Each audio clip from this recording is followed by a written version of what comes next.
So this is my official why I don't like Metallica video in response to many on Facebook who have been arguing with me as I've posted things saying that I don't like Metallica. So here's why. And I hope that James and Kirk and Lars and whoever your bassist is now, I don't even care, are listening. Example number 1. Imagine a small child and then multiply this by millions and millions, okay? Maybe 4 or 5 years old, laying in their bedroom, falling asleep, while in the next room over their parents, who just happen to love me some Metallica, are playing some of their music, let's say Enter Sandman or Sad But True, okay? We'll just take those two for an example, okay? Now, if you are familiar with Metallica at all, or Metallica, if you're watching, we all know the words to those songs, okay? So let's just imagine those words to those songs are going around in those little kids' heads while they're falling asleep, right? And let's say that their parents play those songs regularly over and over so that those songs get stuck in their head, those words get stuck in their heads, as we all know that songs do, words to songs get stuck in your head, right? And then you start thinking about them. And then those kids develop serious fears and psychological issues that take years for them to work through because of the lyrics to your songs.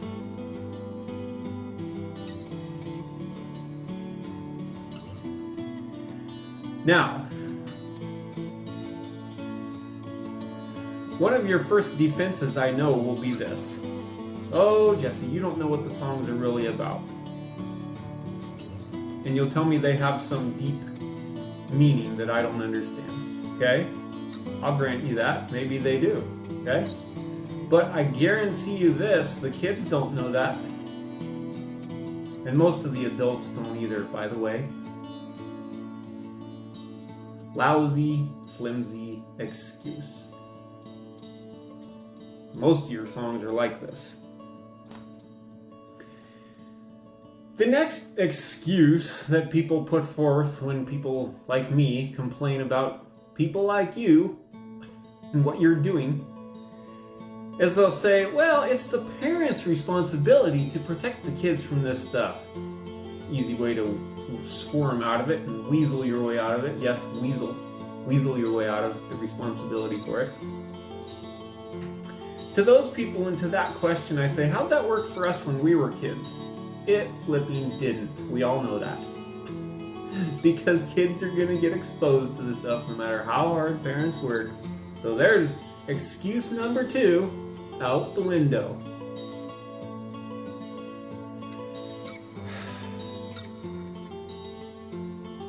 And let's talk for a minute about leadership. Leadership is simply influence. You guys, James, Kirk, Lars, and whoever your bassist is now, have influence over millions, if not billions of people by this time, okay? One of my friends said you now have played on all 7 continents, like I was supposed to be impressed by that. Yeah, I'm impressed by how much damage you're doing to people on 7 continents now. So leadership is basically influence. And influence means that you're influencing people for whatever your message is, right? Whatever your cause is, whatever you're doing, you're influencing them, right?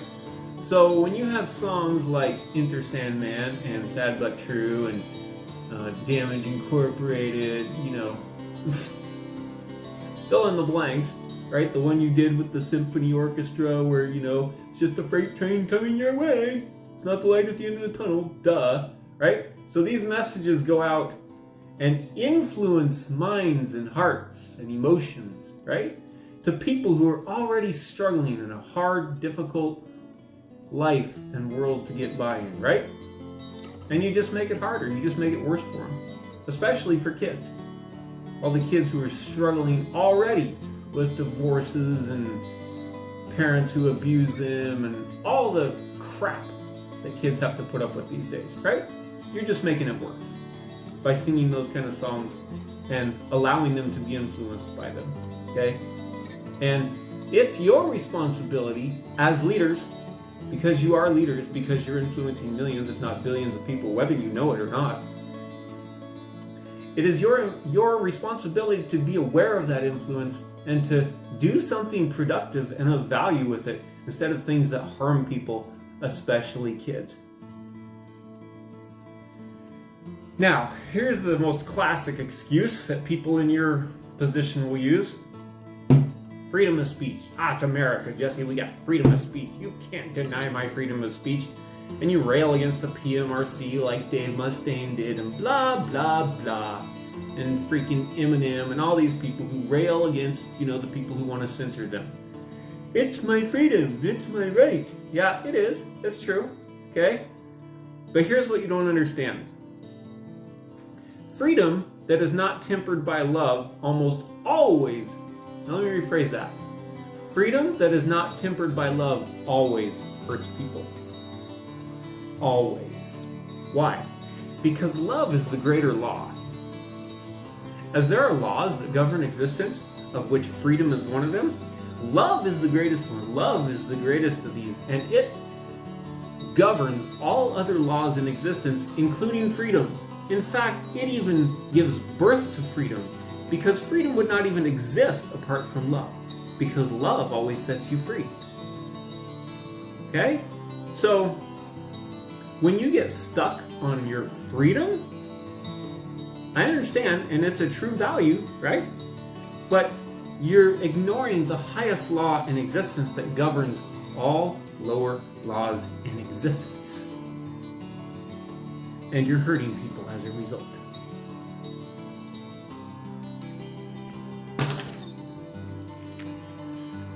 Here's excuse number 6. Well, Jesse, they still write some good songs. Well, no kidding. If that isn't the oldest trick in the book that people like you have been using since time immemorial to legitimize yourselves by doing so good. Right? Like casinos or brothels or, because I was raised in Nevada, right? And they always try to legitimize themselves by doing good things for the community so people think that they're actually good guys, right? It's just a cover-up is what it is, right? So yeah, you write a few songs that are actually about good things like, Ride the Lightning or Creeping Death or, the song One. Those are actually good songs and they have great messages, right? So everybody will say, oh, Jesse, they actually have songs with good messages. Yeah, they do. And you know what purpose they serve? To cover up for all the crappy messages that are the majority of what you sing and that influence little kids' hearts, minds, spirits, souls, and emotions and relationships for the rest of their lives. Still sure you want to keep doing what you're doing? Page 1. Page 2. You guys, I'm speaking directly to you, James Hetfield, Kirk Hammett, whatever your last name is, I'm probably saying it wrong, Lars Ulrich, and whoever your bassist is now, I don't care. You guys are all so proud of yourselves, whatever. You guys have no substance. You add no real value to people, okay? Here's the people that add value in the world, okay? And I got it down. I got it written down, right? People say, oh, Jesse, you're reading it. It sounds scripted. Yeah, I scripted it so I wouldn't forget. Because you guys need to know this stuff. You want to know all the people who have value and add value to other people in this world? I'm going to tell you right now. Here they are. In no particular order. Caregivers for the elderly. They deserve applause. You don't. They deserve respect. You don't. Caregivers for those with disabilities. They deserve applause and respect. You don't. Caregivers and teachers for those with disabilities. Teachers for those with disabilities who work day after week, after month, after year to help people with disabilities. Those people deserve respect and applause, not you.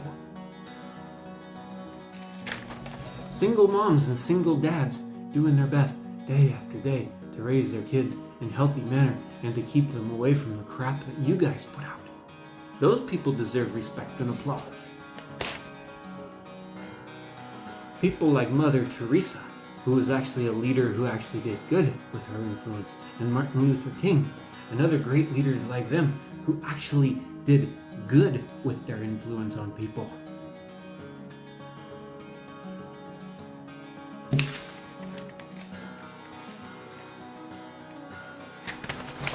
You guys are cowards. You know how I know? Because I know what cowards do. Cowards put on a show. Cowards are all about bravado. There's an old proverb, you know what it says?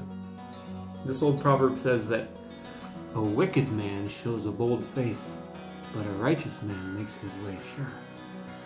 You guys are experts at showing a bold face. You got all your tattoos and you look cool and you wear your sunglasses and you freaking play your loud music and you got a big show and you look intimidating and strong, but you're not. You guys are cowards. You're cowards. Because you're doing what cowards do. By putting on a big flippin' show to impress everybody while you're covering up the crap that you're really doing. You're cowards. I'm not afraid of you. And cowards always have other people fight their battles for them. People like you earn a lot of money, which, by the way, you take from people while you're actually hurting them, spiritually, mentally, emotionally, and psychologically, and relationally, and often physically, as they listen to your stupid songs like Damage Incorporated and end up going into domestic abuse and violent situations as a result. Don't try to tell me it doesn't happen. Idiots. So, you guys, with all your money, backtrack, when people like me say stuff about it, you just, let my lawyers deal with it. Why? Because cowards can't fight their own battles. Cowards always get other people to fight their battle for them because they're cowards and they have no strength. Like you guys. And you put on a big flippin' show to impress everybody, which is what cowards do, because they don't have any real strength. Because people with real strength have no need to show it off.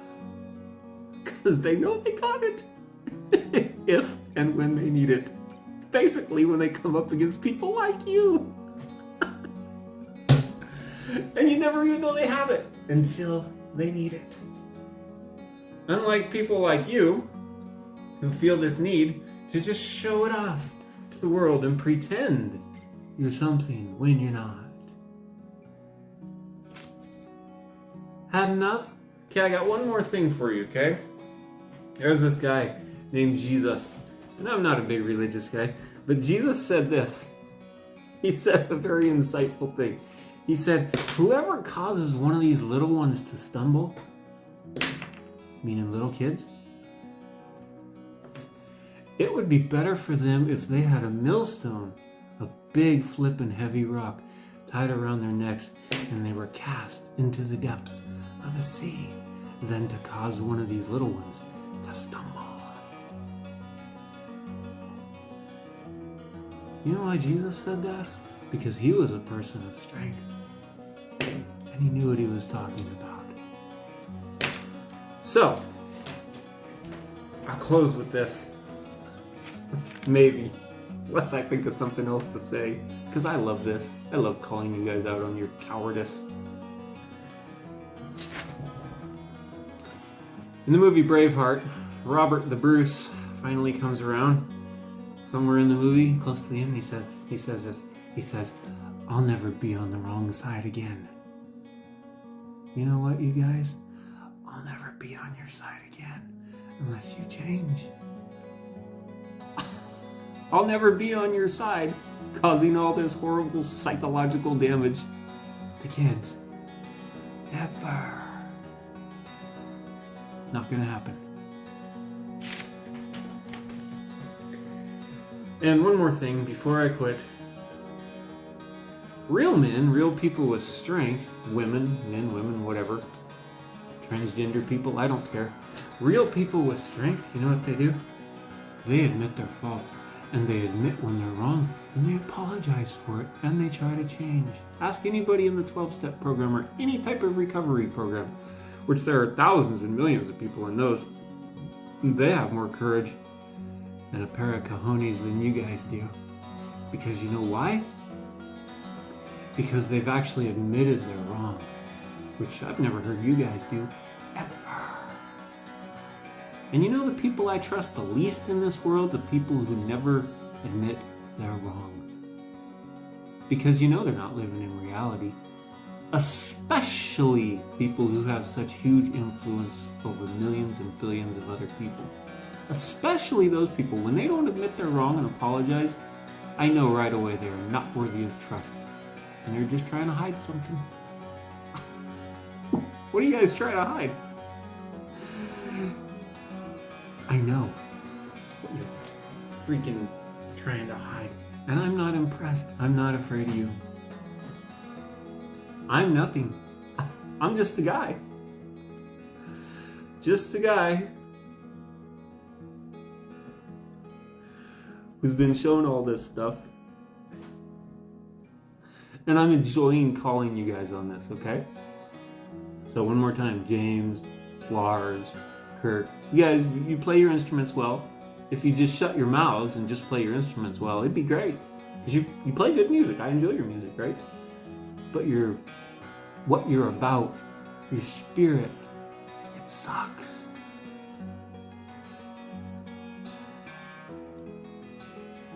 It's hurting people. So I just wonder when you guys are going to grow a set of cojones and actually become real men. Have a nice day. Now you all know why I don't like Metallica. Boneheads. And one more thing. This also goes for hundreds, if not thousands of other bands out there over the years, over the decades, doing the exact same thing. None of you are any better. You're all cowards too. You all need to take a lesson from the single parents and the teachers and the caregivers and the janitors who are doing crap jobs for crap wages, and the people trying to help the homeless, and the philanthropists and the inventors and the people who are actually trying to make a positive change in the world. Those people are worthy of respect and applause and money, unlike you. Have a nice day. Oh, and by the way, you need to change.